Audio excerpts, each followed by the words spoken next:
the fitness world of physical education. Friends, in this lecture, we will be talking about fitness testing. Friends, regular physical activity is one of the most important things you can do for your health. In previous lecture, we have discussed about fitness, its importance, why it is required and types of fitness. Actually, fitness include cardiovascular functioning, which is improved by aerobic activities that get your heart and lungs working faster. It also includes muscle strength, flexibility and balance. It can control your weight, increase chances of life to live longer, improve mental health, improve ability to do daily activities and prevent falls and strengthen the bones and muscles. In this technological age, fitness is required for every human being. In this lecture, we will be talking about the fitness testing, how test is performed and why it is required. So, what is fitness testing? Fitness testing is a way of gaining information about the health related and skill related components of an athlete's fitness. Testing can take place in a number of environments, with laboratory testing being the most accurate.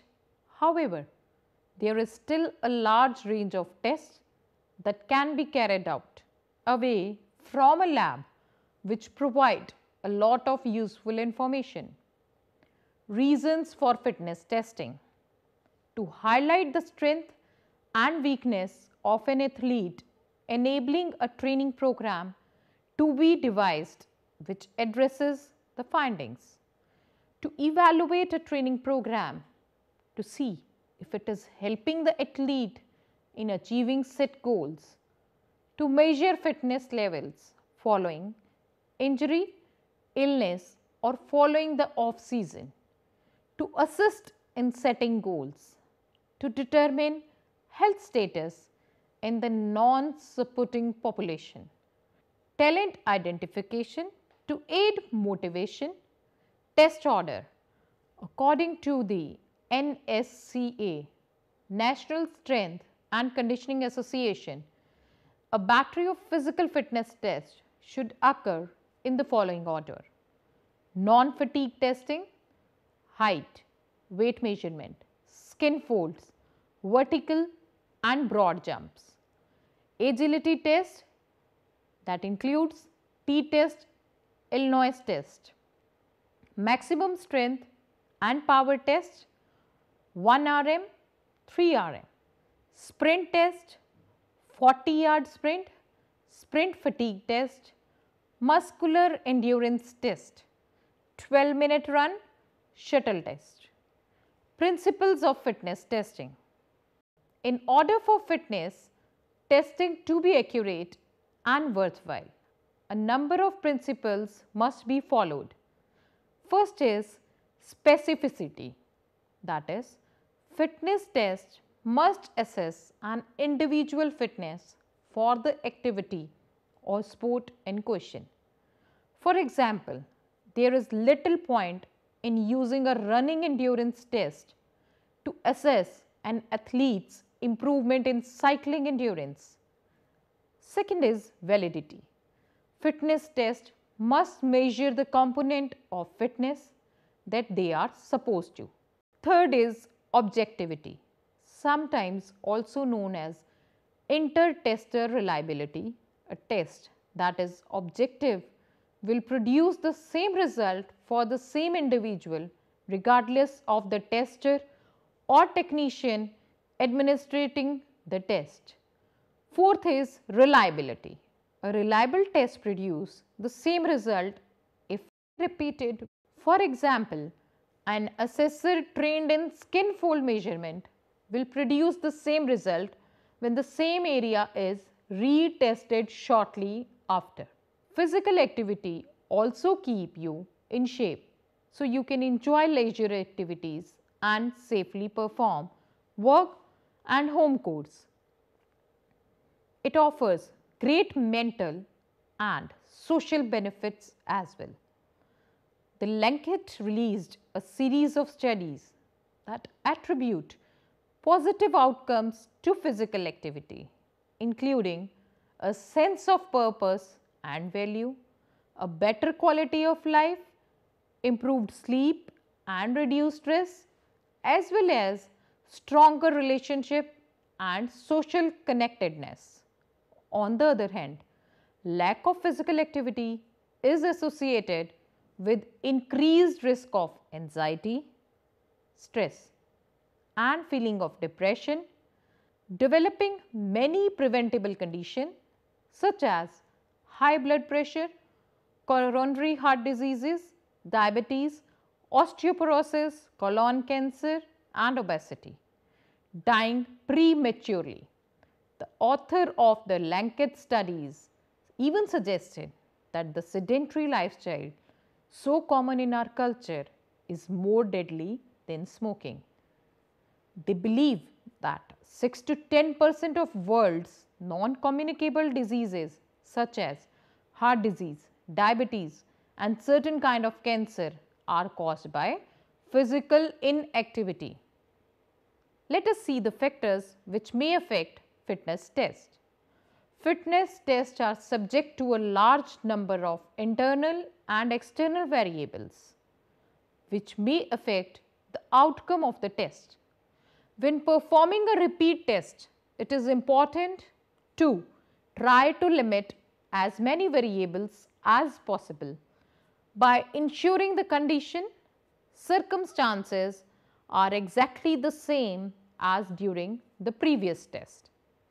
Time of the day, weather conditions, environment which includes surface, noise, presence of other people, a different assessor, accuracy of measurements, test protocol not followed exactly as before, time since the athlete's last meal, athlete's emotion, athlete's state of hydration, athlete's health, recent cold illness, medication the athlete may be taking.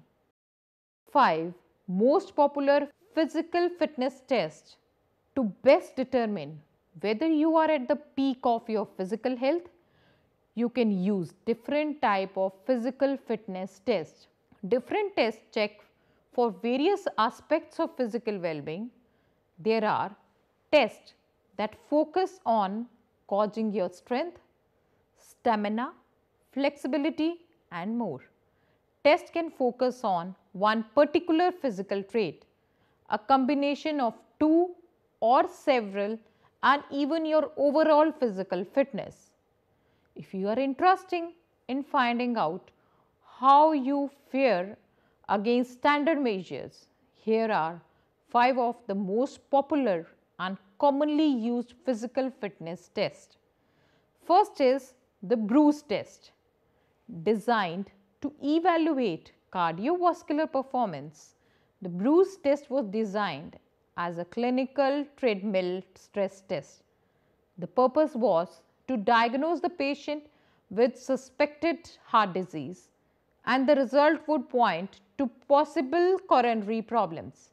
Today, this physical fitness test is also used to measure VO2 max or maximum oxygen intake among athletes. You begin on the treadmill at a manageable pace and incline. At certain intervals, both incline and treadmill speed increases until your threshold is reached. Second is Laniers Agility, also called the Laniers Agility Run. This physical fitness test was designed to determine agility. The running course is composed of cones lined up and a set running track that crisscrosses around the cones. This determines your capability to quickly turn in other directions while running at a high speed. Third is Harvard step test, also a test for cardiovascular function. This test can easily be administered at home. All you need is 12 inches high bench or a box to stand on and a stopwatch. For 3 minutes, simply step up and down the platform at a steady pace. Then time how long it takes for your heart rate to normalize. The shorter the interval, the better your cardiovascular condition is. This physical fitness test is also known as the cardiac stress test or cardiovascular endurance test. Fourth is B.P.Ed test. This test is commonly known as the bleep test or shuttle run. Some also refer to it as the pacer test or 20-meter shuttle run test. To start this test, cones are placed 20 meters apart from each other. You then run to and from each cone according to recorded beeps or bleeps. A specialized bleep test CD may be required for this. This interval between bleeps gets shorter, thus requiring you to run faster. This physical fitness test is used to measure VO2 max. It's also an indication of your endurance and aerobic energy. Fifth is vertical jump. This is another test that you can do at home with very minimal requirements. This is used to determine leg muscle strength. It is sometimes called the vertical leap or the sergeant jump, named after American physical education pioneer Dudley Sargent. To perform the test, you attempt to reach the highest point on a wall of jumping. Now, next we will be talking about types of fitness tests. Fitness tests can be devised to test all aspects of fitness, providing the test follows fitness testing principles. The following are examples of simple fitness tests which can easily be reproduced away from a lab and measure strength, power, anaerobic endurance, local muscular endurance, aerobic endurance, flexibility, balance, reaction time and body composition. Strength, 1 rep max, the heaviest weight you can lift for a single repetition on a given exercise, often abbreviated to 1 RM. 10 rep max can also be used. Ensure you are fully warmed up prior to attempting to lift your esteemed 1 RM. If you feel you could have lifted more, do not attempt to do so on the same day, as your muscles will be fatigued and so reduces the flexibility of the test. Speed, 30-meter sprint. Acceleration must be eliminated and so a flying start of 20 minutes is recommended. Record the time between meters 20 and 50. Power, vertical jump test. Standing sideways on to a wall with the arms raised above you, mark the highest point you can reach. Still standing sideways, jump as high as you can, marking the point you can reach. Your score is the difference between your standing and jumping score. This test measures the power in your leg muscles. Standing long jump. Stand behind a starting line, jump from 2 feet and land on 2 feet as far as possible. You may use your arms to aid you. Local muscular endurance. Press up test. Perform as many press ups as you can without rest. This test measures the endurance of your upper body muscles. Sit-up test. As above, repeated as many sit-ups as possible without rest. Make sure you define beforehand what counts as a sit-up. This process of fatiguing a muscle or muscle group to measure its endurance can be repeated with any body part. Anaerobic endurance, that is RAST test, that is running based anaerobic sprint test.